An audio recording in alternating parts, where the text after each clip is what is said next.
Bonjour, continuons le chapitre factorisation. Prenez la page 4. Nous avons ici la synthèse, car maintenant nous avons vu toutes les méthodes en troisième année. Donc, comment est-ce qu'on factorise? La première chose à laquelle on pense, c'est la mise en évidence. Ça, c'est tout le temps. Vous devez toujours avoir ça en tête. Dès que vous avez un énoncé devant vous, c'est « je veux mettre en évidence ». Première chose. Ne jamais oublier celle-là, c'est la plus importante, c'est la première à faire. Ensuite, il faut compter combien on a de termes dans notre énoncé. Si on a 2 termes dans l'énoncé, ça s'appelle un binôme, eh bien c'est peut-être une différence de 2 carrés. Comment est-ce qu'on le sait? On doit regarder si chaque terme est bien un carré. Si c'est le cas, alors on écrit parenthèse, parenthèse, parenthèse, parenthèse, plus, moins, et on fait la racine pour écrire ici. Si jamais ça ne fonctionne pas, si ce ne sont pas 2 carrés, on peut essayer ornaire.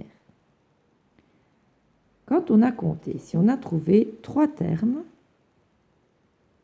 alors on est peut-être chez les carrés parfaits. Soit chez la formule a carré plus 2ab plus b carré, ou chez a carré moins 2ab plus b carré.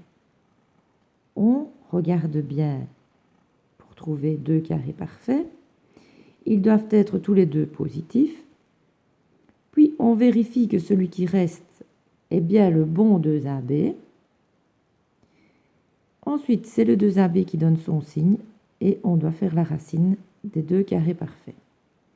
Si jamais ça ne fonctionne pas, on essaye encore ornaire. Alors, s'il y a 4 termes, on est soit chez un groupement de 2, soit chez un groupement 3A. Donc le 2,2, c'est 2 mises en évidence par 2. Le groupement 3A, c'est un mélange entre la formule du trinôme et la formule ici de la différence de 2 carrés. Si rien ne fonctionne, ornaire. Alors, si vous avez plus de 4 termes, là c'est vraiment un monstrueux calcul, vous allez essayer de faire des groupements pour essayer de retomber sur une des autres façons, ou alors, pour finir, comme d'habitude, ornaire. Donc vous remarquez que en première position, on essaye toujours la mise en évidence. Et vraiment, quand rien ne fonctionne, on essaye ornaire, parce que ornaire, c'est le plus long, parce que pour faire ornaire, il faut encore faire P de 1, P de 2, etc., jusqu'à ce qu'on tombe sur le bon. Quand vous vous rendez à la page 6, il y a l'exercice 6, où c'est l'exercice récapitulatif.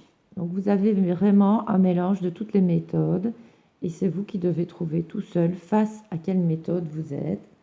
Donc il va falloir à chaque fois regarder le plan, se dire, bon, premièrement, mise en évidence.